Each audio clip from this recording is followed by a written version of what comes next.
Assalamualaikum warahmatullahi wabarakatuh. Alhamdulillahi rabbil alamin.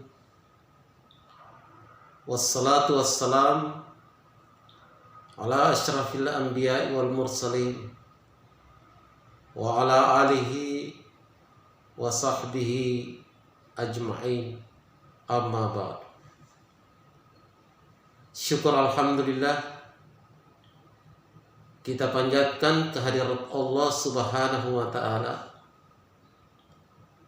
karena kita masih sempat menunaikan ibadah puasa dan ibadah-ibadah lainnya di bulan suci Ramadan ini dalam keadaan sehat walafiat. Salawat dan salam kita kirimkan kepada junjungan kita Nabiullah Muhammad sallallahu alaihi wasallam,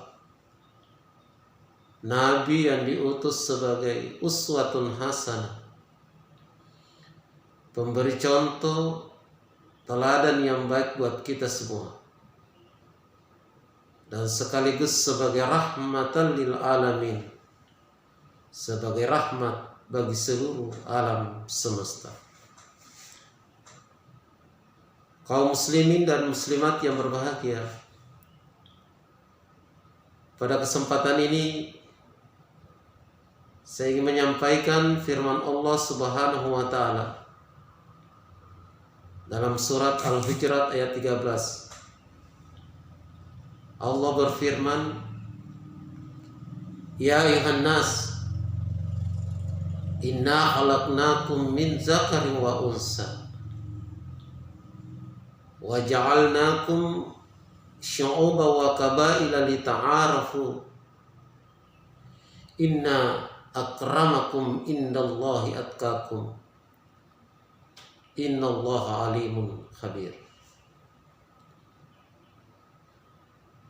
Terjemahan ayat ini, Ya ayuhan nas, hai sekalian manusia, inna khalaqnakum min zakarin wa unsa, sesungguhnya aku telah menciptakan kalian dari seorang laki-laki dan seorang perempuan. Wa ja'alnakum syu'uban wa qabaila, kemudian aku ciptakan kalian berbangsa-bangsa, bersuku-suku, lita'arafu, agar kalian saling mengenal antara satu dengan yang lainnya. Inna akramakum indallahi atqakum, sesungguhnya orang yang paling mulia di antara kalian adalah yang bertakwa. Kaum muslimin dan muslimat yang berbahagia, berdasarkan firman Allah tersebut di atas, maka dapat kita pahami bahwa kita manusia diciptakan oleh Allah Subhanahu wa ta'ala memang berbeda antara satu dengan yang lainnya. Berbeda warna kulit, berbeda suku, berbeda bahasa, berbeda kultur, termasuk berbeda agama. Akan tetapi yang perlu kita pahami bahwa perbedaan itu merupakan sunnatullah, dalam artian bahwa perbedaan adalah merupakan ciptaan Allah Subhanahu wa ta'ala. Berarti perbedaan itu Allah yang menghendaki, Allah yang menginginkan. Kalau perbedaan itu Allah yang ciptakan, Allah yang menghendaki, Allah yang menginginkan. Maka yang namanya manusia sebagai salah satu makhluk ciptaan Allah, dia tidak mempunyai hak dan kewenangan untuk membenci dan menolak apa yang diciptakan Allah, apa yang dikehendaki dan diinginkan oleh Allah Subhanahu wa ta'ala. Kalimat ini saya ingin ulangi kembali. Kalau perbedaan itu adalah merupakan ciptaan Allah, keinginan dan kehendak Allah, berarti yang namanya manusia sebagai salah satu makhluk ciptaan Allah, dia tidak mempunyai kewenangan untuk membenci dan menolak apa yang dikehendaki dan diinginkan oleh Allah. Kalau demikian, berarti perbedaan itu tidak boleh dijadikan alasan untuk terjadinya perpecahan. Perbedaan itu tidak boleh dijadikan alasan untuk terjadinya permusuhan. Apalagi sampai terjadi pertumpahan darah antara manusia yang satu dengan manusia yang lain. Makanya perbedaan itu sebenarnya adalah merupakan rahmat.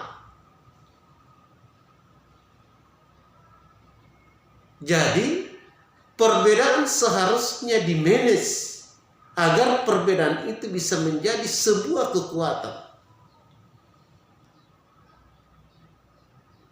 Apalagi kita ini sebagai bangsa Indonesia,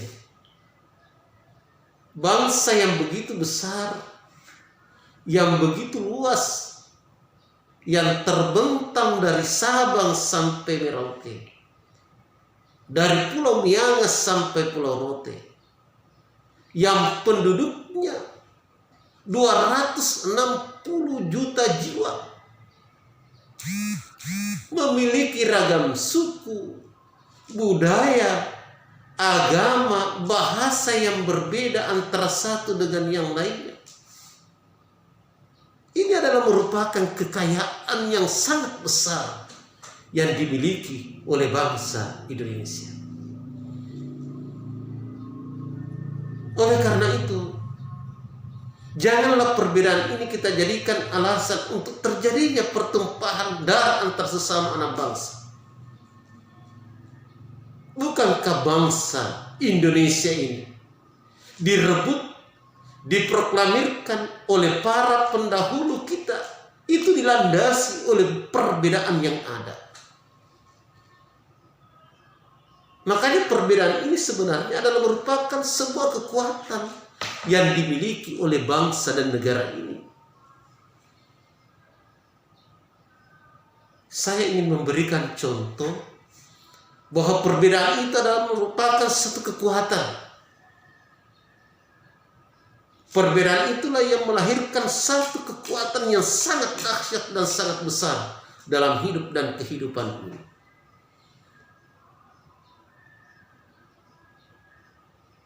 Kita contohkan bangunan hotel yang puluhan tingkat.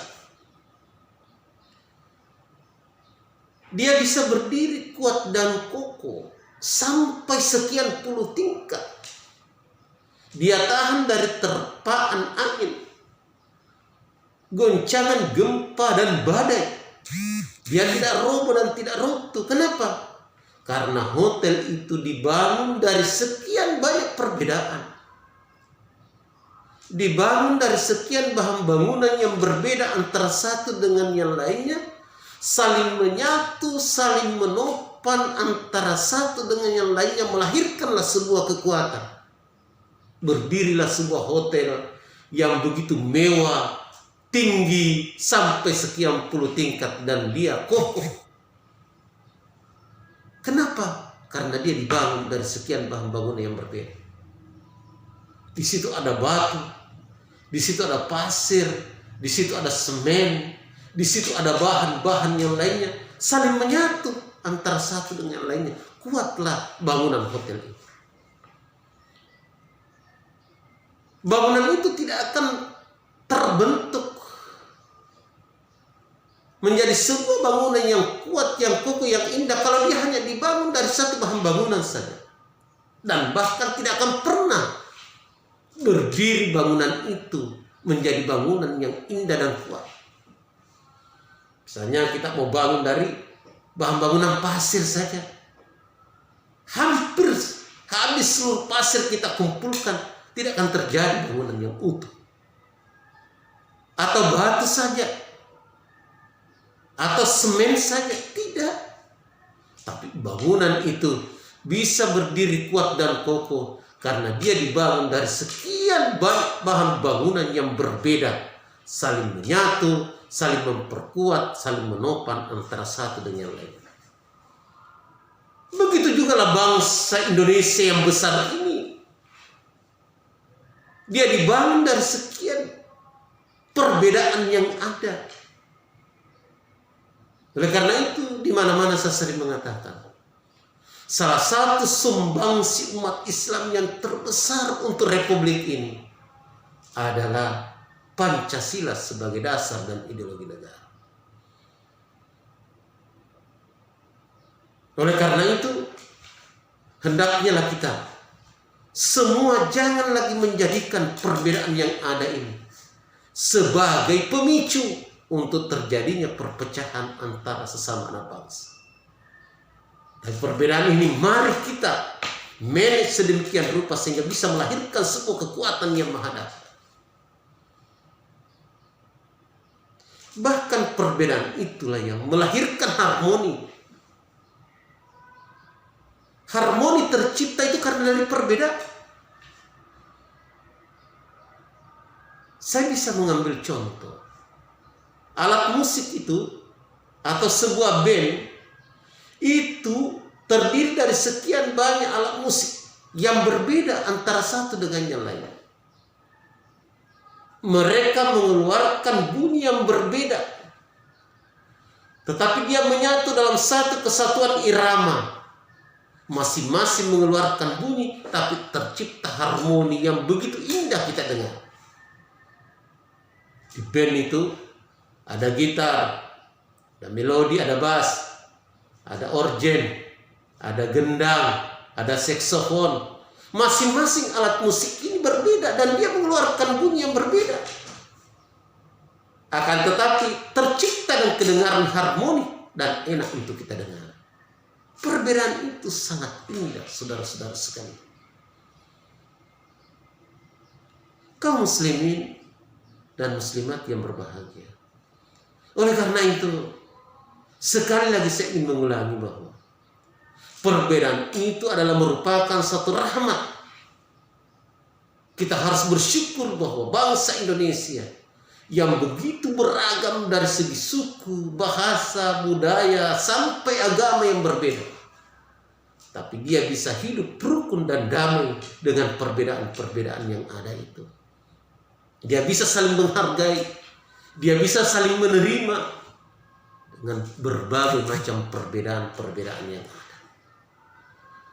Kaum muslimin dan muslimat yang berbahagia, mari kita menghargai perbedaan yang ada dengan senantiasa menjunjung tinggi yang namanya kerukunan antara satu dengan yang lain.